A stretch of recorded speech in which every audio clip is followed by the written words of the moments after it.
Well, welcome everyone. It's Friday, and that means it's time for the Trojan Conquest call-in show. Very special one this week.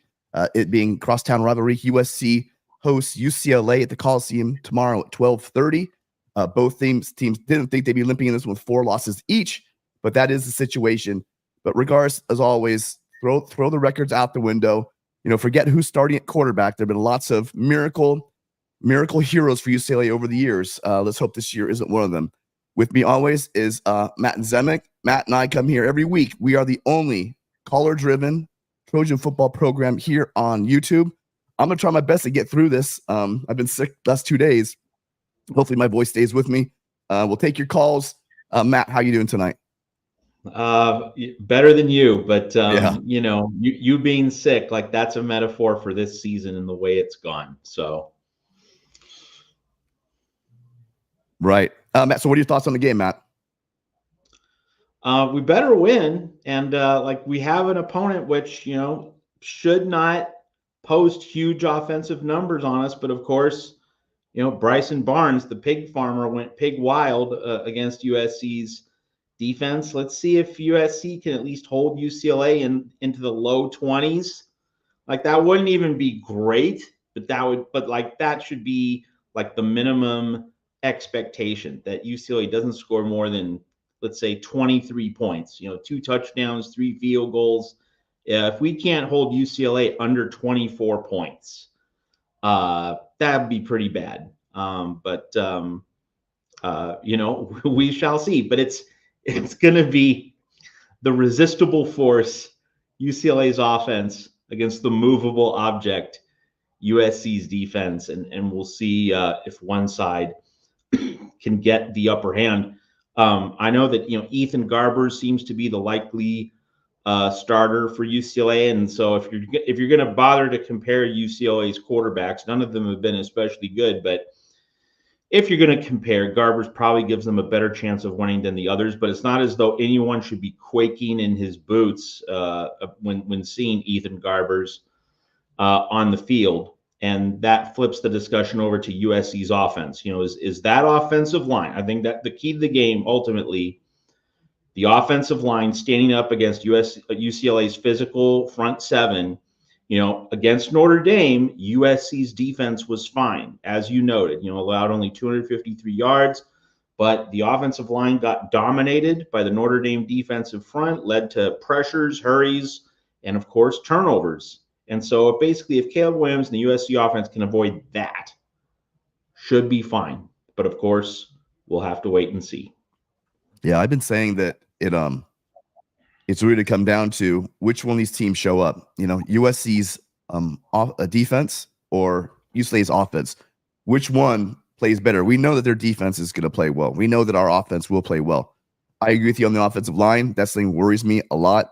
Leatu Latu coming from the edge. That's going to be really scary for everything USC. If Caleb Williams is not upright and is getting sacked, being harassed, fumbling the ball, sometimes that's been undoing. If that's the situation, it might be in for a long evening or a long day for the Trojans. The issue is that they're going to try to slow the game down, make it messy, and the weather, Matt, might also add to that too. It's supposed to be a showers during the day. That also might play into the hands of UCLA. My goodness, we wanted a USC-UCLA day game for so long. We finally get it, and it might rain. Well, again, a metaphor, just like your health for this USC season. Well, I haven't missed the UCLA-USC game in a long time, and the combination of rain and whatever this flu I have might actually knock me out. We'll see how that goes. So phone lines are open, you guys. This might be a quick one. Don't give me a reason to get out here early. Phone lines are open, 888-997-4539. Give us a call. Let us know what your thoughts are on the game. Let us know what you think about the Bruin season. It started out, and I'll tell you what, that loss they had up in Utah, I really thought they could have stole that one from the Utes. That they started out with that pick six early on, and then the fumble late in the game. It really looked like they had a chance to win, but it just didn't happen.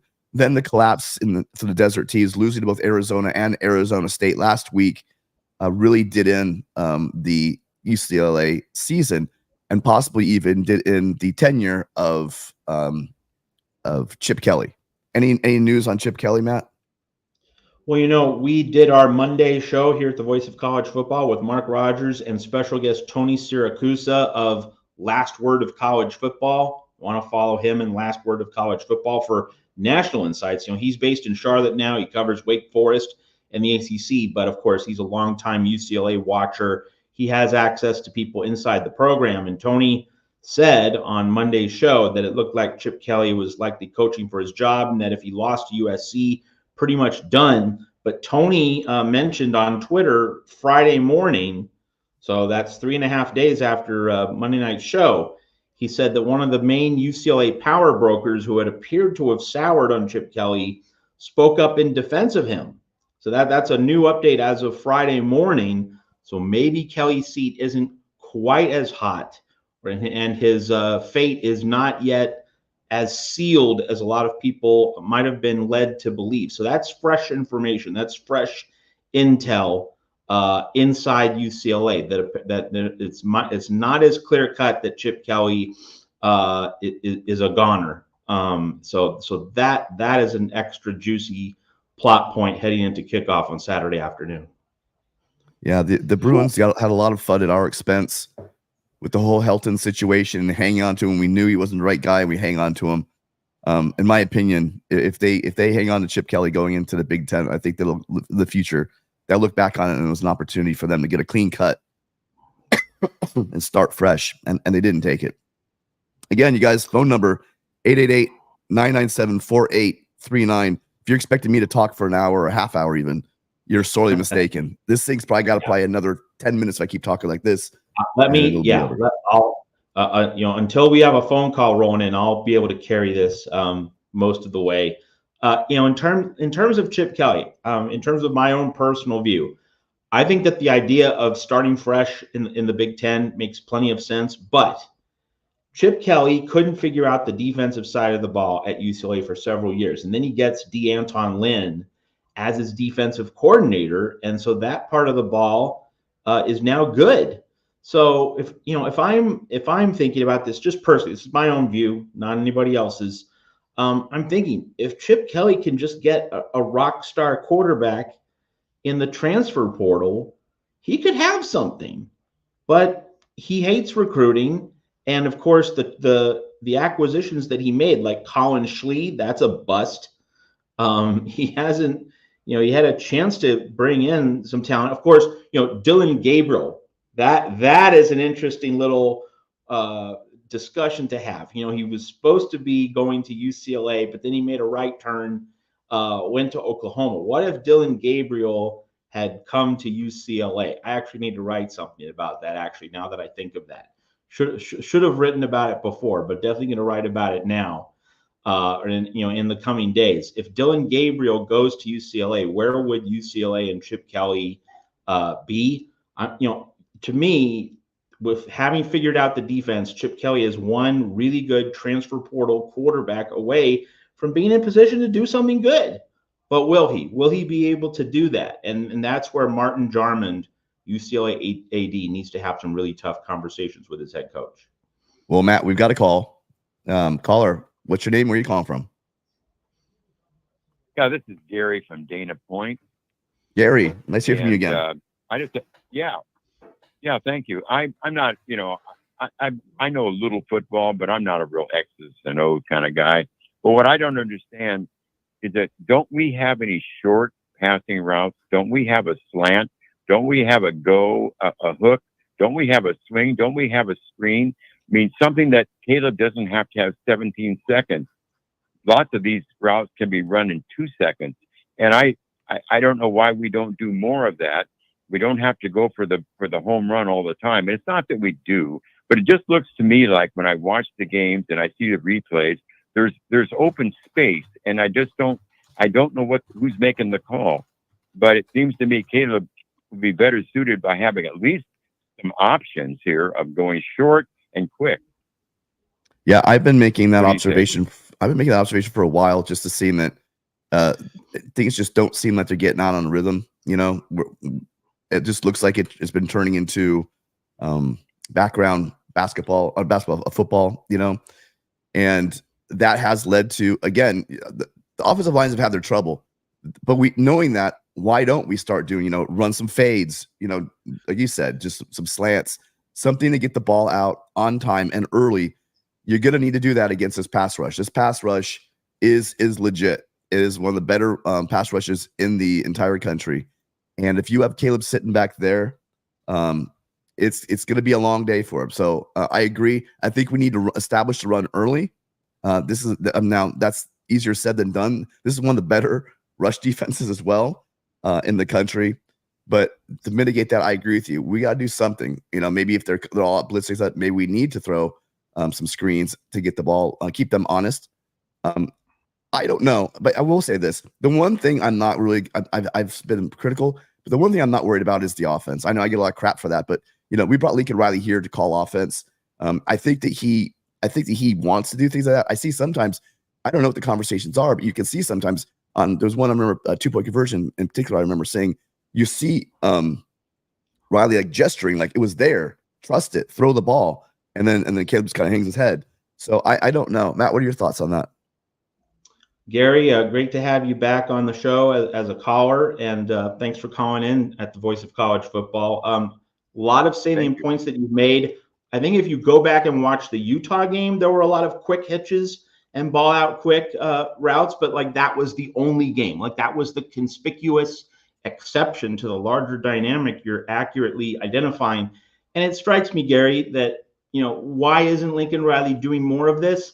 I have the feeling, and this is just a hunch. This is not like, scientifically proven fact or anything, but I think Lincoln Riley is wanting to call these, more elaborate, longer plays because he wants these offensive linemen to prove that they can find a higher gear, but it's just not happening. And I think Lincoln Riley's been trying to force that. Like he's coaching in a way that he wants his offensive linemen to reach a certain standard, and they're not making that standard, and that's kind of the disconnect. And there is a certain humility that one needs to have as a play caller when certain components of personnel aren't measuring up, aren't performing exactly the way you hope they would. You have to have the humility to reduce your playbook, or at least alter your playbook to match the limitations of a roster at a certain point in its evolution, in its progression. And once you establish that, then you can open up the playbook and do more of the things you really want to do. But sometimes you have to do things that you'd rather, not prefer to do. Like, Lincoln Riley doesn't want to call plays like that, but sometimes you have to call plays like that. And I think that after last season, seeing everything come along so well on the field, Riley obviously entered this season thinking, we can do it all. We can do exactly what, I want to do as a play caller. And of course, through the Colorado game, you couldn't really say that approach had been failing. There was a sloppy game against Arizona State, but first 3 games, through Stanford and then the Colorado game, the offense was certainly hitting its marks for the most part. But then came the physical opponents, which were able to show up and exploit the limitations of this offensive line. Arizona, Notre Dame, Utah, and Riley ran into a lot of physical teams, and he saw that his offensive line wasn't making the grade. But seeing that, it's as though he's trying to force that offensive line to be great instead of adjusting the playbook to acknowledge its limitations. Yeah. Gary, any more thoughts? Well, that's funny. Speaking of me criticizing Lincoln Riley's play calling, on my phone, I wasn't able to hear Matt. And so here I am, complaining about that genius. I'm not much of a genius myself. So, but no, I don't want to be, I get concerned about next year. We won't have Caleb Williams. We're going to have to be a little smarter in the play calling. I guess to me, it just, and again, my lack of knowledge, but it just looks like I'm failing to see the genius part of Lincoln Riley. That's all. But, it may be my own untrained eye. So. Oh, it Gary, did not emerge anyway, this year. Thank you. Gary, did I hear you right? You said you're not able to hear Matt. Is that correct? No, I couldn't hear Matt. Okay. We had that problem before, Matt. Gary was unable to hear you, which is interesting. Yeah, I wasn't able to hear him. I'll have to read him on Trojan Wire. Yeah, absolutely. Make sure you're checking that out daily for your number one source for USC information, Trojan do. Wire. Absolutely. Thank you, Gary. Thank you. Thank you. Fight on. Fight on. Yeah, Matt, the offensive line really has been an issue. Really, majority of the season, we thought that they were just kind of rotating guys, getting some guys, seeing what five fit the best. But in reality, it seemed like they were searching for a starting five the entire time and never really found it, really, especially on that right side. Caller, thank you. Who's this and where are you calling from? Hey, Tim, this is Gixxer Squid from Tustin. Oh, good evening. How you doing, Gixxer? Hey, I'm good. Hey, I had to call in. I feel bad for your voice, so I wanted to just touch base. Real quick, Matt, so serious question. Last night I was one of the local colleges. I was actually talking to one of the athletic directors. We were talking about recruiting, and then it devolved into Michigan and an alleged Ohio State witch hunt. And then it pivoted into this conversation about recruiting. So my question is given the impetus or the pivot to the Big Ten, how much of that do you anticipate actually changing the recruiting landscape for USC as far as people that, they were on the fence, Grinch or no Grinch, and now the allure of being able to play other people? And I don't know if my question makes sense, but I just wanted to throw that out there. It certainly Here's the big does, wild card. Yeah. Here's the big wild card. We don't know if he'll be able to hear you, Matt, but go for it anyway. It certainly makes sense. And we've talked a little bit about this in the summer. And, you're as aware as I am and as we all are that through 4th of July weekend, USC had been recruiting really well for the 2024 class. And then things pretty much stopped. But when it was going good, when USC was really thriving in recruiting for 2024 in June, the Big Ten patches were at the USC event, and recruits were saying that the quality of competition in the Big Ten was a factor. It was a reason why they were going to USC. USC was getting recruits from a lot of different regions across the country, and the Big Ten brand was really doing something. Now, why did USC's recruiting momentum stall out in mid-July and then in August?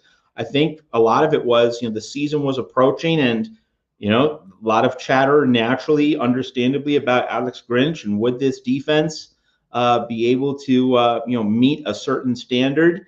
And we talked a lot on our different shows, with Tim and Rick on their Sunday show during the summer, and with our show with Mark Rogers on Monday, we talked about it a lot. That, are people worried about USC's loss of recruiting momentum in August and early September? Win games. Proof of concept is the ultimate sales pitch. And so we haven't gotten it, and that's the bad part.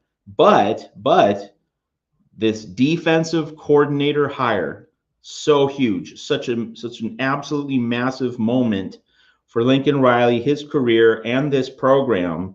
And so really that's the next plot point, that if USC hits a home run with this defensive coordinator hire, I think you're going to see significant upward positive momentum with defensive recruits and also defensive prospects in the portal. But if it's a mediocre hire, then it's gonna remain stalled out, and there will be a significant problem on our hands. So really, this defensive coordinator hire, if you get someone really credentialed, then the idea of playing for this elite defensive coordinator in the Big Ten against quality Big Ten competition, such as Michigan and Ohio State, it's all going to come together, and it's going to raise USC's profile and its recruiting outcomes. But if you get a mediocre hire, then it's the balloon's just going to pop. So the defensive coordinator hire is the most important item right now for Lincoln Riley by far, and we just have to see where that goes. Gixxer, were you able to hear that? Yeah, a little bit. Okay. Well, hey, I just want to encourage everybody to go to tomorrow's game. It's going to be historic, rain or shine. And Tim, it always warms my heart when your father calls in. So fight on, and we'll see what happens tomorrow. So appreciate you all. Fine on, Matt. Gisha. Thanks for watching and supporting. Appreciate you very much.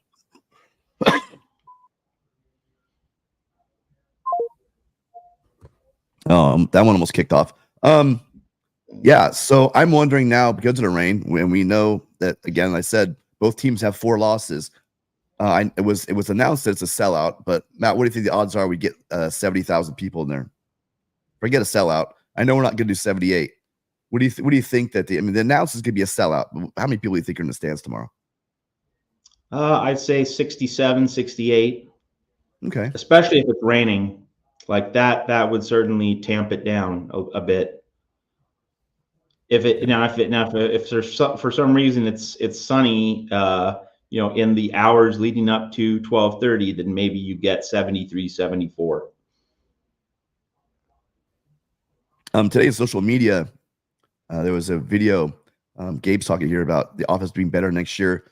That bumper group of freshmen that USC signed this year that obviously wasn't going to be ready this year, but should be some true sophomores. I do think that they should have some kind of impact in between Kalele, Banuelos, Raymond, Noah, Page. It'll be great to see if the words of Anthony Munoz. Let me just call and get back to it in a minute. Oh, Gixer asked for my dad, so here you go. Dad, how you doing? Good. Well, you were summoned, and here you are.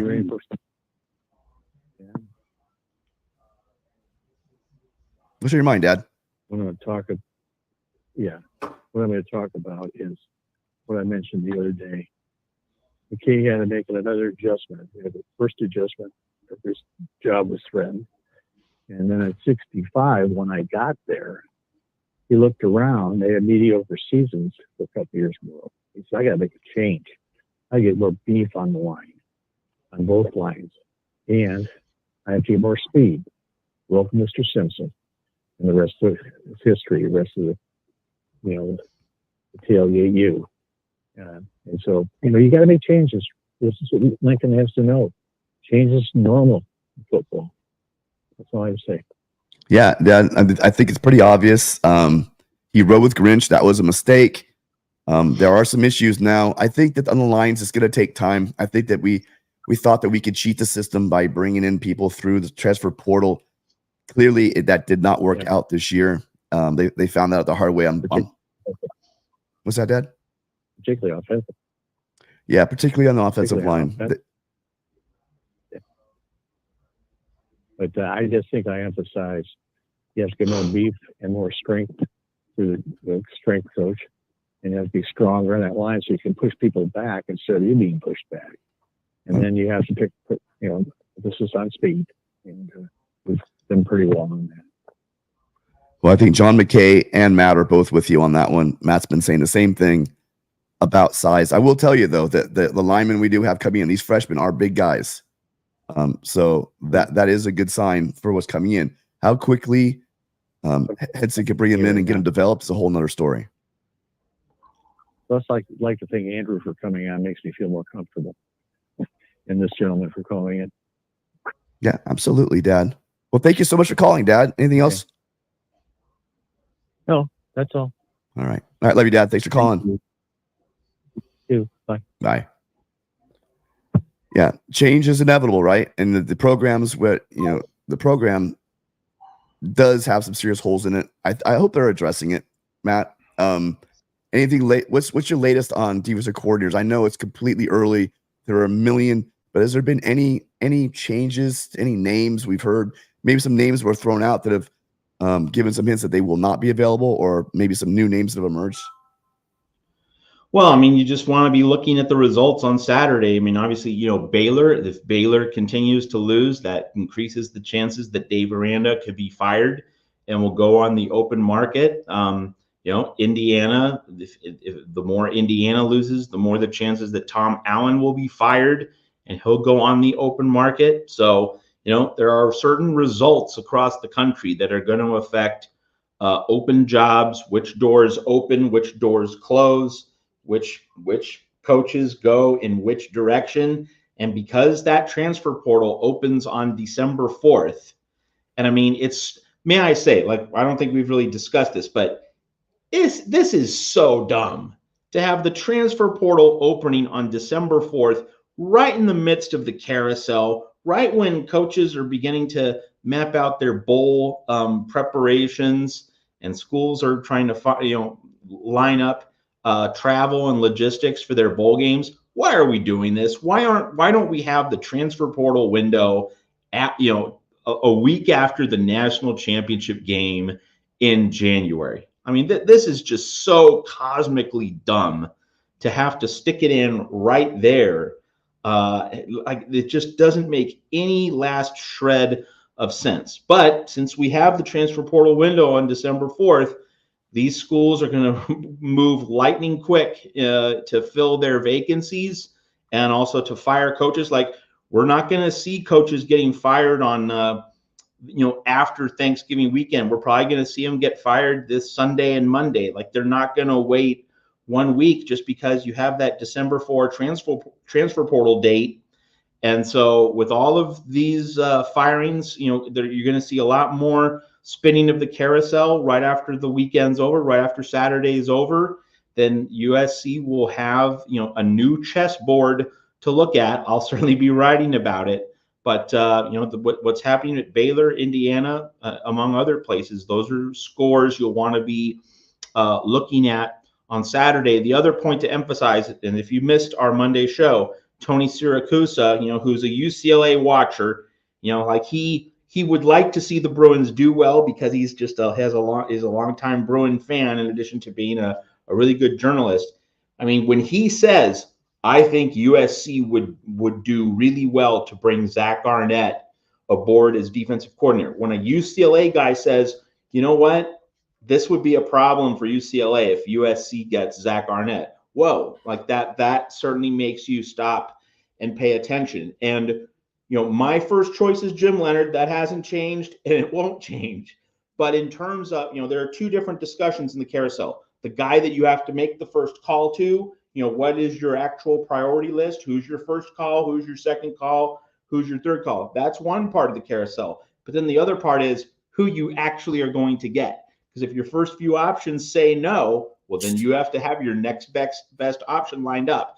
And so strictly in terms of the politics, I'm not predicting this, but I am going to say in terms of the possibility of him coming here, I think Zach Arnett is one of the more realistic candidates for USC coordinator. Someone who would be inclined to say yes if Lincoln Riley offers him. But of course, that would be contingent on the higher candidates saying no, and then Jen Cohen and Lincoln Riley moving down their list, going to Arnett, and then Arnett saying yes. I think the politics of it are pretty reasonable in terms of, the possibility of him coming here. And the reason is simple. Lincoln Riley is a Mike Leach disciple. He's part of the Mike Leach coaching tree. Zach Arnett was a very good defensive coordinator under Mike Leach at Mississippi State before Leach died. That, to me, offers a real window into that link coming true. I'm not going to say it's going to happen, but I would say that, like, if you're going to make a list of likely USC defensive coordinators, Zach Arnett would be on the short list. I'm wondering, and I know you don't make decisions just based on perception, but I'm just saying, I'm wondering just on perception, chasing the Mike Leach tree, all the criticism he has of his system. When in reality, guys, if you watch Lincoln Riley's system and you look at Mike Leach's system, they are not the same. And we're not talking about the same animal. They might both have spots. They might have they both have 2 ears and 4 paws, but they're not the same animal. I'm just wondering maybe if he wants to get out from behind that Mike Tree stigma that he's been unfairly really given, and try to make some decisions. And I'm gonna have the chat come at me right now. I know nobody likes when Riley says we are just a player away, we are just a player or two away from winning and blah blah blah. But you know what? A couple times that's actually been true. And this defense does not. here's the thing: as historically bad as this defense has been, Matt, they lost by 10 points and 9 points to the two best teams in our conference, two top 10 teams. And outside of the Notre Dame debacle, they've been in every single game. You know, I mean, think about it. If our defense was even 5% better, we beat Utah for sure. And so I'm not saying that to excuse this defense or to say that, you know, we were so close. Oh, we're so close. That's not the case, because in football, you know, it's not horses. Either you win or you don't. And the defense we have is going to cost us game more often than it's gonna win for us. But what I am saying is with the offense Lincoln Riley has, this will not be. We may not have someone the actual level of Caleb Williams, but we're not like other programs. We're not going to be searching through a season to hope our quarterback is not our problem. We will always have an NFL quarterback, Matt. I'm not sure you agree with me, but I think as long as Lincoln Riley is our coach, we will always have an NFL quarterback, which is a huge part of college football. And so as far as the defense goes, we just need somebody, like I said from the beginning of the year, we need somebody that's not going to lose games for us. And so the names we're naming, they're proven defenses that are not as bad. It's kind of worrisome, though, because as bad as Alex Grinch has been, his numbers were never this bad, to my knowledge. But I don't know, Matt, your thoughts on that? Well, I mean, you know, the margin between success and failure, the dividing line, you know, can be very thin. And the point to make is that the elite coaches regularly manage to put themselves on the right side of those margins. And of course, you know, if you're playing a 52-42 game or a 42-39 game, you're continually putting yourself in small margin situations. And, you know, your point is well made. Like, Oregon had everything lined up to really give a beat down to USC, and yet won by only 9. You know, a really good Oregon team pursuing the playoff beat a struggling, inconsistent USC team by only 9. Just imagine if Lincoln Riley could get into a situation where those roles are reversed, where it's USC is the team that's hitting on all cylinders, and it's Oregon that's kind of stumbling and searching for its best brand of football. You know, so Oregon didn't land the kill shot. And that does say something about, you know, the raw material that USC has. Like, it wasn't developed well, but like there's still something there. And it just makes that defensive coordinator hire so much more important. It raises the stakes for that.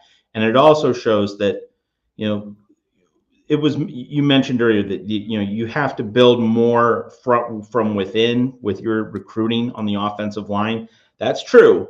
But you also do need the quick, you know, reinforcements of the portal. Like, Caleb Williams was a portal acquisition. Jordan Addison was a portal acquisition. Travis Dye was a portal acquisition. I mean, you do need to build from within. Like, you need to be nailing your offensive line recruits. You need to be getting 5-star offensive linemen. And you and I both agree, like, and you've mentioned it more than I have, actually, how much it stung that Josh Connerly didn't come to USC. That's a recruitment that's had lasting resonance and impact, negatively for USC, positively for Oregon. The Trojans will need to win those kinds of recruiting battles in the future. But with that having been said, you still do need to instantly juice up your roster in the portal. And one of the storylines of this failed season at USC is that the offensive line portal picks, the guys the coaching staff selected, did not pan out. Tarquin in particular, Pregnon was not, you know, especially strong, and Jarrett Kingston, you know, not making that high-end impact that we thought or that we hoped. So, you know, Bobby Haskins, coaching staff nailed that one in the portal 2 years ago. But this year's crop of portal offensive linemen weren't as good. They have to be able to nail the 2-3 major high-end offensive line portal acquisitions for next year in the Big Ten.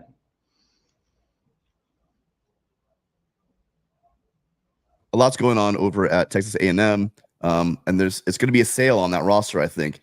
There will be linemen available on both sides of the ball. Obviously, everyone's gonna be going after them, but like you said, that's why this defensive coordinator position is so huge. If they land the right coordinator, they can sell, a road to the NFL. They can sell wins in the Big Ten, playing, big noon on a Saturday. Your exposure is gonna be unreal. And the fact is, like I said, this defense does not have to be great. You don't have a lot of stress on you. I mean, it's actually, if you're on defense, it's actually pretty, you're coming into a good situation because this is a team that's going to put up minimum 30 points against the better defenses, and so therefore your margin for error as a defense is, can be large. And going back to your point about UCLA, they were only able to score more than 30 points in a couple of games, and mainly non-conference games as well. The team's escaping me right now, who they scored more than 30. Oh, Stanford. I mean, everyone scores. The local high school scored more than 30 on Stanford. And North Carolina Central, their yeah, their FCS cupcake. Yeah, so hardly anyone else beyond those. Yes. And of course, just 7 against Arizona State, an absolute masterpiece of awfulness. Yeah, question for Matt. How about this? I mean, we've heard Manny Diaz popped around. He'd be a great hire. What's the likelihood of getting Manny Diaz from Penn State? Well, I mean, would he want to make that jump from State College over to Los Angeles? I would imagine he's getting paid pretty nicely at Penn State, and the fact that he's doing his job probably gives him a certain degree of security in that job. So, I mean, just trying to read the tea leaves and trying to assess, what's going to make certain coaches stay put, what's going to make certain coaches more inclined to jump. If I'm going to look at Manny Diaz's situation as a whole, I would say he's probably not inclined to leave. And it's worth, that's one thing you all will want to do with the various candidates in the portal. Like Dave Aranda is not going to voluntarily leave a Power 5 coaching job at Baylor to be Lincoln Riley's defensive coordinator. It's going to take a firing for Aranda to then go to USC. But for other guys, who are defensive coordinators at lower tier programs, then going up to USC would not be a lateral move for them. It would be an upward move. So a lot of that. So one thing I discussed a few days ago, if you missed it, this is worth walking you through. So A&M has an open head coaching job. Mike Elko, who was one of Jimbo Fisher's defensive coordinators, is going to be a leading candidate, or at least I would think. I would certainly think A&M is going to place a call to Mike Elko. Well, if Elko goes to A&M, if that happens, he has a very young rising star defensive coordinator, Tyler Santucci. And that is a really interesting thing, because Santucci's at Duke. So if you go to A&M and you go to USC, those are both upward moves. And if you go to A&M, you're working for the same guy that you've been working for the past few years, Mike Elko. But the fact that Santucci is leaving Duke, if he leaves Duke, that might give him fresh reason to follow a new path. And so, like, I don't have any way of knowing whether Santucci would follow Elko to A&M if A&M hires Elko, or if he would choose Lincoln Riley and USC. But that's a very, very interesting plot point. The other possibility is that Santucci could just fill in for Elko at Duke. Duke might want to promote him internally. So, like, you have three different possible scenarios there. That's how much of a study in moving parts the coaching carousel is. And that's what the coaching carousel is going to be over the next few weeks. On Manny Diaz, he's from Miami, and he seems much more suited for Miami than College Station. Happy Valley. The thing is, I mean, he's not a central Pennsylvania kind of guy, in my opinion. Also, maybe he's seeing that there's a ceiling there at Penn State. You know what I mean? That they just can't get past Michigan or Ohio State. Maybe he wants to challenge. Maybe he realizes the offense at USC can make that happen. I mean, it's intriguing. This is gonna be fun. I mean, talk about Matt having just a plethora of things to write about as soon as this thing really gets cooked up.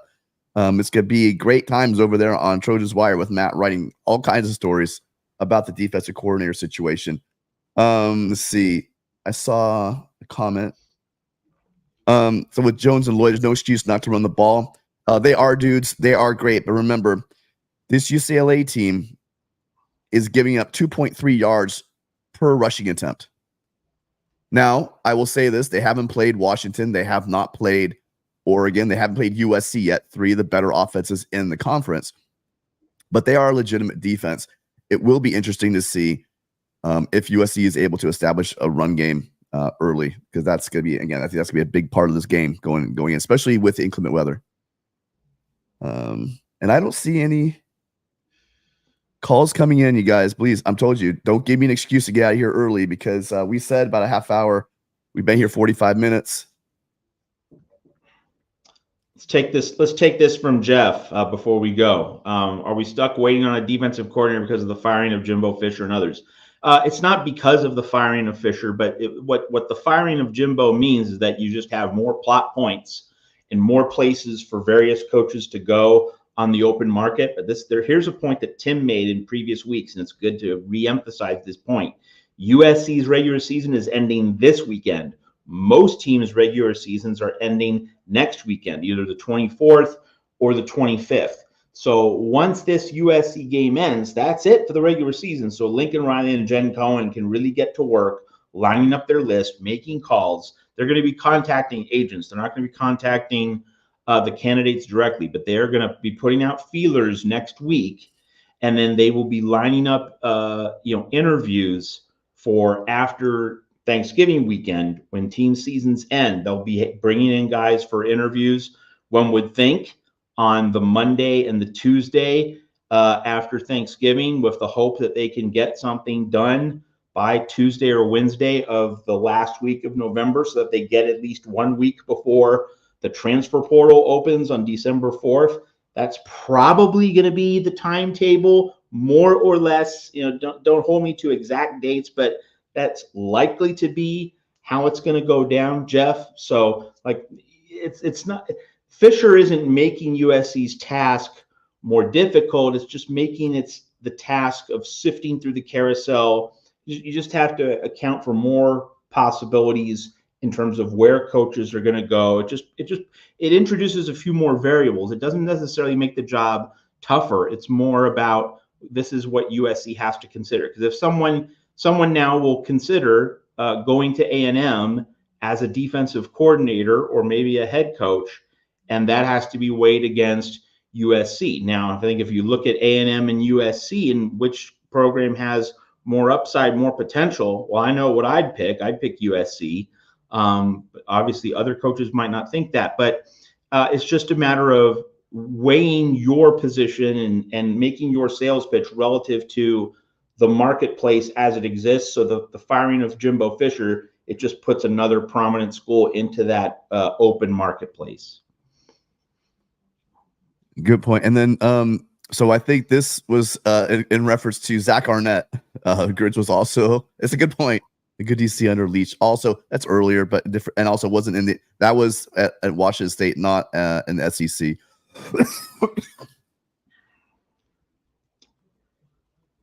Anyway, yeah. Joe Boyd asks, is Andy Avalos elite? He was Mario Cristobal's defensive coordinator. Oregon was good, but not spectacular.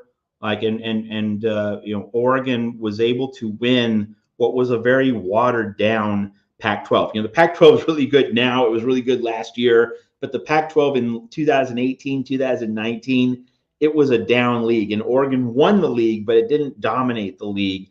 I would not have Avalos anywhere near my short list of top defensive coordinator candidates. Yeah. Well, you guys, I think I think this thing has run its course. Unfortunately, my flu has not run its course yet. Let's hope for a miracle overnight so I can get to the game tomorrow. Just like Gixer said, you guys get out to the game.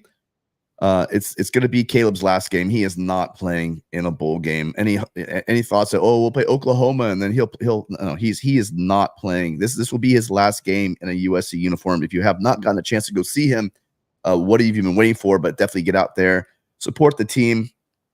It's going to be messy. USC has a great chance to win this game. I think that USC will be able to run the ball just simply because I think some, not all, but some of the numbers for UCLA are a bit inflated. The question mark will be, will Lynn be able to get pressure with 4? I mean, these guys need to block. That's the key here. You know, maybe once in a while you're gonna miss a block, but these guys have to pass protect. They just have to. We did talk about it. Gary brought up in the very beginning of the show, get the ball out quickly. But, you know, it's not just about there's also passing lanes. These guys have to open up passing lanes for Caleb to throw the ball. We saw at Notre Dame when he was trying to step up and throw passes immediately, they were getting batted down, if you remember. So this is their opportunity. You know, it's enough time. These guys have had the entire season. Game 12 now. There's no more excuses. They've had 12 games to solidify this offensive line. We need a solid performance up against one of the better front sevens in the country. Matt, any final thoughts before we get out of here? You nailed it. I mean, the offensive line, to me, USC offensive line against UCLA's defensive front, that's the ball game right there. Yeah. All right, guys. Well, remember, you can catch us tomorrow night on tomorrow afternoon. Or forget, we've been having so many night games. Tomorrow afternoon for the post-game wrap-up show here on USC Voice of College Football. Make sure you come check us out. And then, as always, you can find Matt, Mark, and myself. We're always here Monday night, 8 p.m. Pacific, 11 Eastern for the Trojan Conquest live show. Make sure you come check us out for that. We're going to be covering and wrapping up the game. I promise you, I should be in better condition to talk at that point.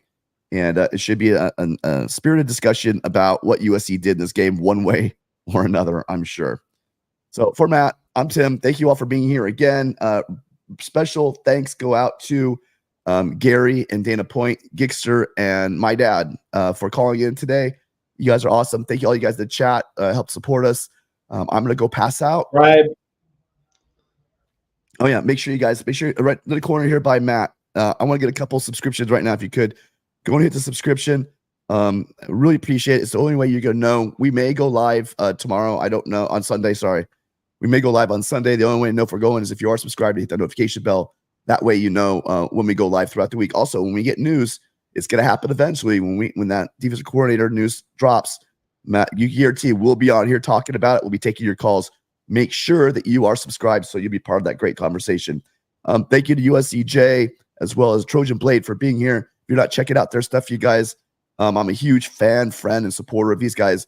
There's really great in this space. There's so much room for Trojans, and everything does a little bit differently. Make sure you're checking them out as well. And Gunner also. Make sure you check out the Light the Torch guys as well.